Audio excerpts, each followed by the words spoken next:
Dear friend, this is Pavan Rajput. Welcome back to Om online exam study. Om online exam study के परिवार में आपका स्वागत करता हूं। Good morning to all my dear friend. जैसा कि आप मेरे थंबनेल में देख रहे हैं, 69 वीडियो भर्ती मामले पर ओबीसी एससी आरक्षण घोटाले पर अनुप्रिया पटेल जी की मुख्यमंत्री जी से वार्ता, जल्द समाधान न्याय के बारे में बताएंगे। अपडेट से पहले बता दें, यदि आप हमारे चैनल पर नए हैं तो चैनल को लाइक शेयर एंड सब्सक्राइब करने के साथ साथ बेल आइकन को दबाना ना भूलें, जिससे कि आने वाले वीडियोस की नोटिफिकेशन आपको मिलते रहें। मेरे चैनल के माध्यम से 69,000 शिक्षक भर्ती केंद्र या राज्य स्तर की किसी भी शिक्षक भर्ती या अन्य भर्ती से संबंधित ऑथेंटिक न्यूज आप सभी तक पहुंचाई जाती हैं। आप सभी वीडियो को ज़्यादा से ज़्यादा शेयर करें, जिससे कि जानकारी ज़्यादा लोगों तक पहुंच सके।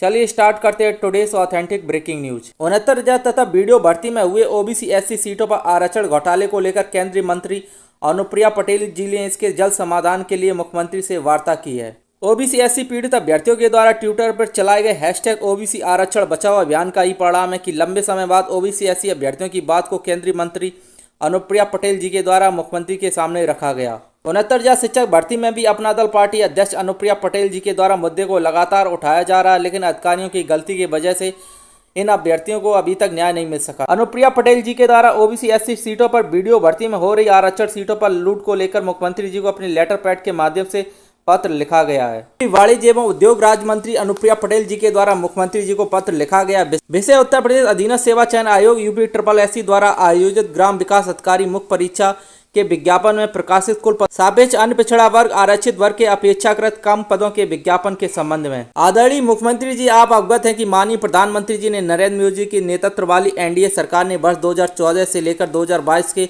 मध्य में अन्य पिछड़ा वर्ग के छात्रों अभ्यर्थियों के व्यापक हितों को ध्यान में रखते हुए विभिन्न प्रतियोगी परीक्षाओं प्रवेश परीक्षा में प्रथम बार इस वर्ग के छात्रों को आरक्षण प्रदान करने का निर्णय लिया है।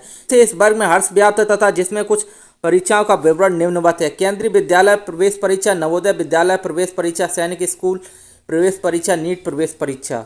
आप पूर्व से संज्ञानित हैं कि केंद्रीय सेवाओं संस्थानों में उत्तर प्रदेश की सेवाओं तथा स्थानों में अन्य पिछड़ा वर्ग के अभ्यर्थियों छात्रों की आरक्षण की व्यवस्था संवैधानिक रूप से प्रदान की गई है। सादर संज्ञान में लेना है कि उत्तर प्रदेश सरकार के ओबीसी आरक्षण अधिनियम 1994 में यह प्रावधान है कि जो आरक्षित वर्ग के कार्मिक मेरिट के आधार पर अनारक्षित पदों के सापेक्ष चयनित हुए हैं, उन्हें अनारक्षित पदों के सापेक्ष ही गिना जाए। इस संबंध में राज्य सरकार द्वारा समय समय पर शासनादेश जारी भी हुए तथा इस संबंध में कार्मिक विभाग तथा शासनादेश दिनांक 30/1/2015 उल्लेखनीय है। वर्तमान में संज्ञानित हो रहा है कि कई विभागों में विभागीय संवर्ग में ओबीसी के अनुमन आरक्षित पदों से अधिक कर्मचारी होना बताया जा रहा है। सामान्य स्थिति में ये संभव नहीं है। ऐसा तभी हो सकता है कि ओबीसी वर्ग से आने वाले नियुक्ति कार्मिकों की गणना में त्रुटि हो। सीधी भर्ती में अनारक्षित पदों से अधिक आरक्षित वर्ग के कर्मचारियों की नियुक्ति संभव नहीं है। हाँ, ये तभी संभव है जबकि 1994 के पूर्व ओबीसी वर्ग से आने वाले कार्मिकों को अनारक्षित कार्मिकों के रूप में गणना के बजाय ओबीसी के लिए आरक्षित पदों के सापेक्ष गणना की गई हो, अथवा 1994 के बाद सीधी भर्ती में अनारक्षित पदों के चयनित ओबीसी कार्मिकों की गणना ओबीसी पदों के सापेक्ष हो। ये दोनों तरह की गणना ओबीसी आरक्षण अधिनियम 1994 के प्रावधानों के विपरीत है, जो कि ओबीसी आरक्षण अधिनियम 1994 में लागू हुआ।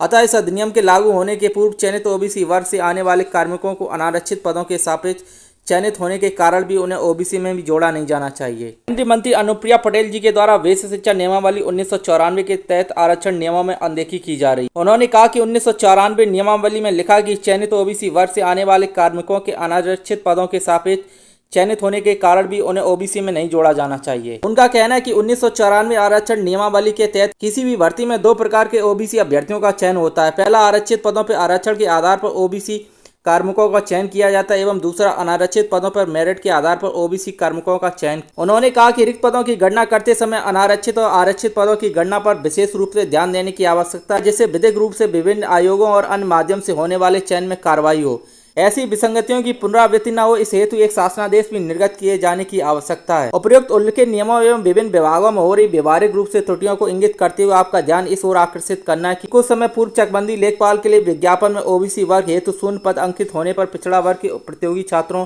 तथा संबंधित समाज में काफी चर्चा का विषय रहा। आपके स्पष्ट निर्देश के बावजूद संबंधित अधिकारियों के लापरवाही के कारण ऐसी विसंगतियों के प्रकाश में आने से एनडीए की जन कल्याणकारी सरकार पर सरकार विरोधी लोग प्रश्न चिन्ह लगाने का अवसर प्राप्त करते हैं। अतः अनुरोध है कि वर्तमान में उत्तर प्रदेश अधीनस्थ सेवा चयन आयोग द्वारा आयोजित ग्राम विकास अधिकारी मुख्य परीक्षा हेतु विज्ञापित पदों की संख्या की समीक्षा, रोस्टर व्यवस्था के साथ साथ कार्यरत कार्मिकों को उनके चयन के अनुसार चिन्हित करते हुए तथा संबंधित विभाग से प्रेषित किए गए अध्याचन की जाँच कराकर ओबीसी हेतु आरक्षित पदों की पुनः संशोधित सूची जारी कराने हेतु संबंधित को निर्देशित करने का कष्ट करें। ग्राम विकास अधिकारी के विज्ञापन मुई आरक्षण की सीटों की लूट तथा 69,000 शिक्षक भर्ती तथा अन्य भर्तियों में आरक्षण की अनदेखी को लेकर केंद्रीय मंत्री अनुप्रिया पटेल जी के द्वारा मुख्यमंत्री योगी आदित्यनाथ जी को पत्र लिखा गया, जिसमें उन्होंने विश्व शिक्षा नियमावली 1994 के नियमों के तहत जल्द न्याय करने की मांग की है और संबंधित अधिकारियों को आवश्यक दिशा निर्देश जारी करने की मांग की है, जिससे कि ओबीसी एससी पीड़ित अभ्यर्थियों को जल्दी न्याय मिल सके। तो मिलते हैं नेक्स्ट वीडियो में ऐसी ऑथेंटिक ब्रेकिंग न्यूज के साथ। यदि आप हमारे चैनल पर नए हैं तो चैनल को लाइक शेयर एंड सब्सक्राइब करने के साथ साथ